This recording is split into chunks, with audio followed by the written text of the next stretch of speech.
वो आईना किसी दूसरी दुनिया का दरवाजा लग रहा था। रिया ने अपनी उंगलियों से उसे छुआ। जैसे ही उसकी उंगलियों ने ठंडे शीशे को छुआ, एक पल के लिए पूरे हॉल में तापमान गिर गया।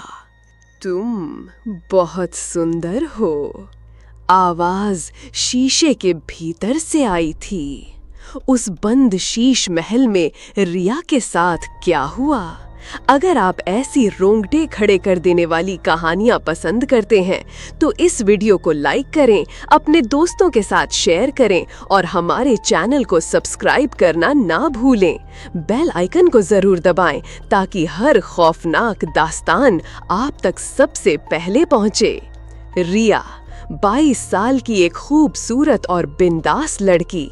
उसका फिगर किसी तराशी हुई मूर्ति जैसा था और उसकी बड़ी बड़ी आंखों में एक अजीब सी कशिश थी। रिया एक मशहूर व्लॉगर थी जो अपने चैनल रियाज एडवेंचर्स के लिए खतरनाक और वीरान जगहों को एक्सप्लोर करती थी।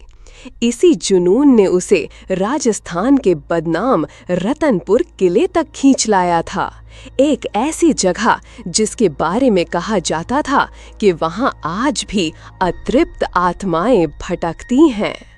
उसके साथ था उसका दोस्त और कैमरामैन समीर। समीर को वो जगह पहली नजर में ही अच्छी नहीं लगी थी।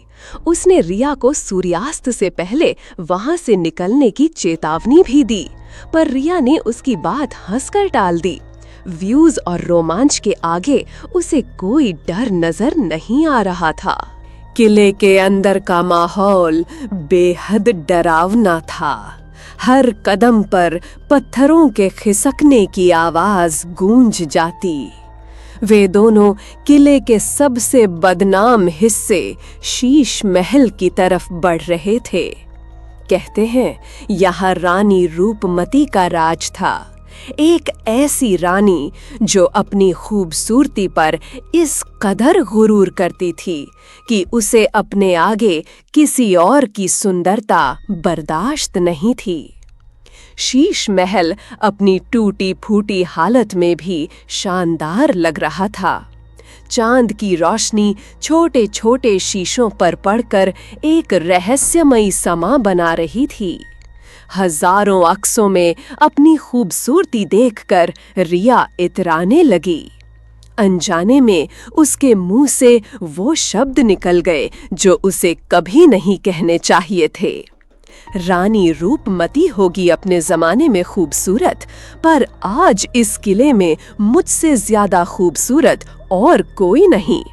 समीर ने उसे टोका, पर तब तक बहुत देर हो चुकी थी। रिया की नजर एक पुराने धूल से ढके आईने पर पड़ी। उत्सुकता में वो उसे साफ करने लगी। जैसे ही धूल हटी, आईना चमक उठा, इतना साफ मानो सदियों से किसी ने उसे छुआ तक न हो। रिया ने आईने में खुद को देखा और मुस्कुराई। और तभी वो हुआ जिसकी उन्होंने कल्पना भी नहीं की थी। जैसे ही रिया ने आईने को छुआ, हवा बर्फीली हो गई। उनकी सांसें धुएं की तरह जमने लगीं। और फिर आईने के अंदर से वो आवाज आई, तुम बहुत सुंदर हो। दोनों अपनी जगह जम गए। रिया जब दोबारा आईने की तरफ पलटी तो उसके पैरों तले जमीन खिसक गई। आईने में उसका अक्स नहीं था। वहां एक औरत खड़ी थी, बेहद हसीन, शायद रिया से भी ज्यादा। उसकी आंखों में नफरत और जलन साफ दिख रही थी। एक जोरदार धड़ाम की आवाज के साथ महल के सारे दरवाजे और खिड़कियां बंद हो गए। वे वहां कैद हो चुके थे। आईने में खड़ी वो औरत रानी रूपमती थी। अचानक उसका खूबसूरत चेहरा गलने लगा। उसकी त्वचा पिघलकर टपक रही थी और उसके नीचे से सड़ा हुआ काला मांस नजर आ रहा था।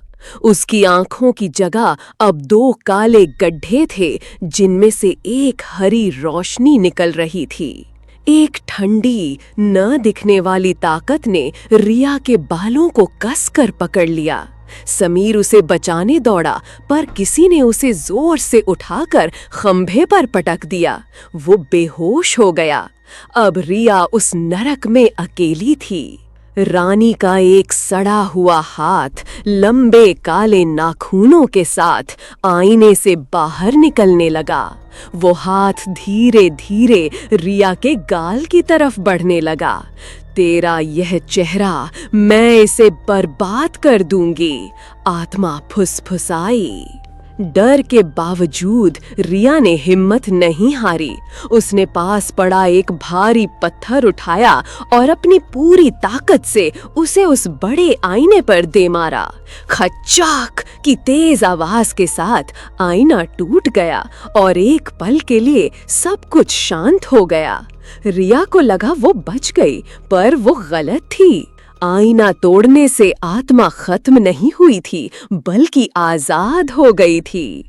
रिया के ठीक पीछे से एक बर्फीली आवाज आई, मूर्ख लड़की, अब मुझे किसी आईने की जरूरत नहीं। रानी रूपमती की प्रेतात्मा अब आईने के बाहर खड़ी थी, अपने पूरे सड़े गले भयावह रूप में। वो एक काली परछाई की तरह रिया पर झपटी। आत्मा ने रिया के जिस्म को जकड़ लिया। रिया को महसूस हुआ जैसे कोई ठंडा जहर उसकी रगों में उतर रहा हो। उसने अपनी आंखों के सामने अपनी ही त्वचा को मुरझाते हुए देखा। उसके काले घने बाल सफेद होकर झड़ने लगे। रानी उसकी खूबसूरती, उसकी जवानी, उसकी जिंदगी छीन रही थी। रिया की आखिरी चीख उसके गले में ही घुटकर रह गई। अगली सुबह जब चौकीदार किले में आया तो उसने शीश महल का दरवाजा खुला पाया। समीर एक कोने में बेहोश पड़ा था। होश में आने पर वो कुछ बोल नहीं सका, बस कांपते हुए हाथ से एक कोने की तरफ इशारा कर रहा था। वहां टूटे हुए आईने के सामने रिया खड़ी थी। उसकी पीठ दरवाजे की तरफ थी। चौकीदार ने डरते डरते पूछा, मैडम, आप ठीक तो हैं? वो रिया ही थी, पर उसकी आंखें रिया की नहीं थीं। उनमें सदियों पुरानी नफरत और जलन साफ झलक रही थी। उसके होंठ एक बहुत ही क्रूर मुस्कान में फैले हुए थे। मैं तो बहुत सुंदर हूँ। रानी रूपमती को आखिरकार वो खूबसूरती मिल ही गई थी जिसे वो हमेशा के लिए अपनाना चाहती थी, हमेशा के लिए।